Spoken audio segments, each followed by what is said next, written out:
Good morning, this is JHS Weekly. I'm Melissa Beasley. And I'm Alex Hunt. Dance team tryouts will be March 5th, 6th, and 7th from 6 to 8:30 p.m. in Gym 2.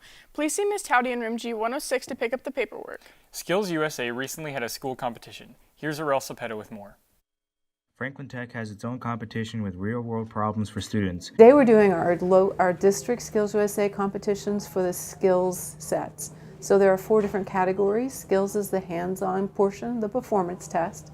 And today we are doing several different ones here at Franklin Tech. Culinary arts, HVAC, technical and architectural drafting, auto tech. All those are happening here today. Some of them are happening in other places. The welding is actually happening over at the Carthage facility, the advanced training facility, and then we have some who have gone all the way to OTC today to participate. So this opportunity gives them the chance to see what industry expectations are, because our industry partners have really come in and helped us design the contest. I do architecture and technical drafting, so I didn't design the problem. I had industry come in and design the problem. They're here presenting the solution to the problem. So this really is an opportunity for them to see what the real world expectations are for an entry-level position. They get to test their skills then and see, where do I need to make adjustments? What else do I need to learn? What other skill do I need to attain before I leave? It can help with getting apprenticeships and stuff, seeing that you worked ahead in high school. It would look great on resumes and everything. For architecture specifically, I can't go straight to the field because you have to go get your degree in it and take all the tests to be certified by the Board of Architects. So this is just one part of what Skills USA is about. We also have our leadership competitions. They happen on Friday. So those things would include like extemporaneous speaking, prepared speech. It would include job interview, job skill demonstrations, and a variety of other competitions that test generally across the board rather than a particular skill set. The competitions are just one component of Skills USA. It is an important component, but it's not what we're all about. We really are about building teamwork and leadership and comprising all those soft skills, those employability skills that every single student's going to need regardless of their career choice. So with each competition, I think it's the top 2 people move on to the next level. So we start with locals just because we have so many people at Franklin Tech, and then it moves out into districts, state, nationals, and even internationals. So this is districts, and so if I get first or second, I will move on to. Reporting for JHD, I'm Aurel Cepeda. Thanks, Aurel. No extra yearbooks are ordered. You reserve your copy by ordering one before publishing. Be sure to get yours reserved. Yearbook staff will be in the lunchroom next week to take down payments on the $60 book. The remainder to be settled on May 1st. Don't delay, order one today, either online by going to jostens.com or by bringing cash next week. Email Mrs. Crane at marycrane@joplinschools.org with any questions. One of the many JHS clubs available is the Model UN Club. Samantha Walker brings us more. While Joplin may be just one small part of our country, there's a club offered at JHS that offers insight into our entire world. Model United Nations is a club that meets to talk about global issues. To learn more, I talked to the president, Nate Heath. Model United Nations is basically we're a group of students, and we go to conferences where we have these mock or model United Nations conferences, basically. So we go and we pretend to be a certain country, such as China, or we can go as the countries such as Syria, and we just go, and it's basically like a role play of international politics. At a typical MUN meeting, they use their time to act as if they're at a real meet. Heath also offers some insight into what he enjoys about the club. Some of my favorite things about MUN is just being able to interact with other students that are there, having the same goals as you, to just learn about international politics and just to be there and have fun and learn, and just being able to interact with other students that have the same passion. Heath says students shouldn't be discouraged from joining MUN, even if they don't have experience discussing global issues. Definitely do it. If you want to join MUN, go ahead and do it. All you can do is learn and experience from it. A lot of people in the club, especially ones that haven't gone to a conference before, they always get anxious about I don't know if I'll be able to do good. I don't think I'm prepared enough for the conference.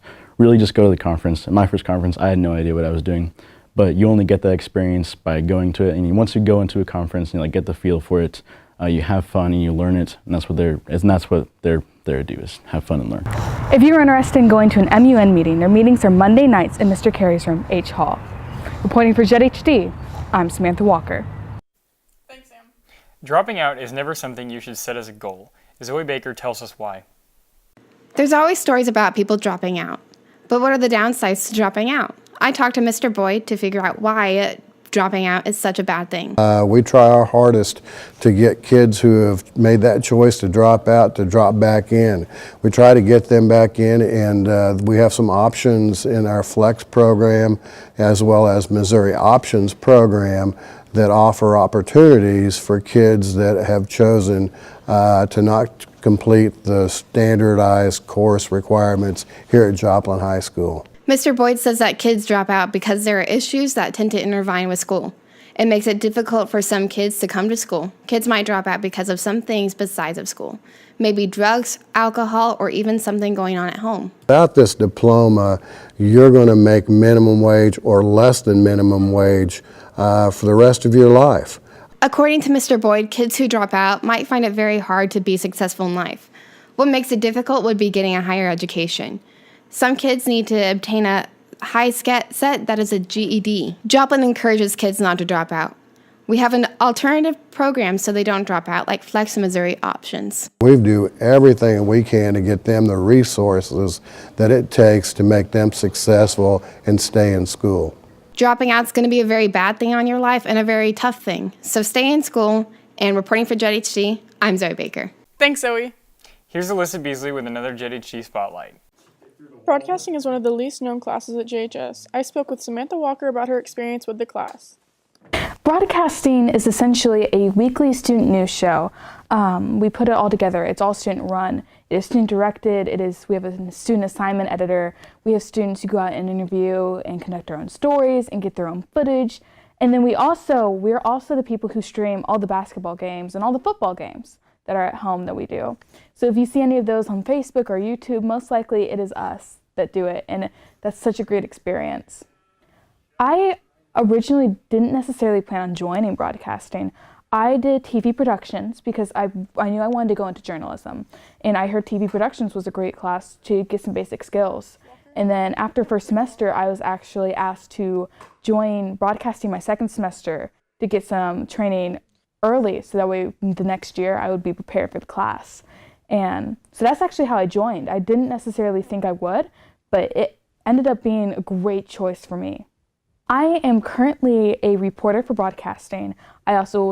You'll see me sometimes sub in for Anchor, but I am typically just a regular reporter, and I love it. I get to go out and get my own stories, get my own footage. I have these ideas, and I'm like, I want people to see this because I would want to see it.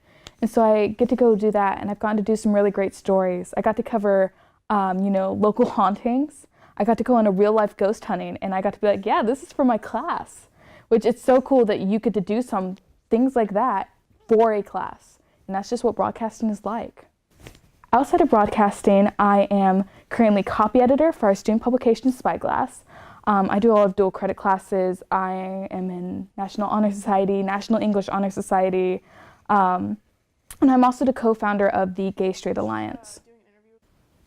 Broadcasting means so much to me. Before I joined this class, I was really shy and I was really quiet, and I still am in some ways. But this class has made me far more outgoing and gave me so many more communication skills than I would have ever anticipated having. I feel so prepared for the future. And that sounds crazy. I want to go into journalism, but in this class has made me feel like I can do it. Whenever I go to whatever university I want to for journalism, I know that I have dealt with stress, I have dealt with deadlines, and broadcasting is the place that I learned it. Reporting for JHD, I'm Alyssa Beasley. Thanks, Alyssa. No problem.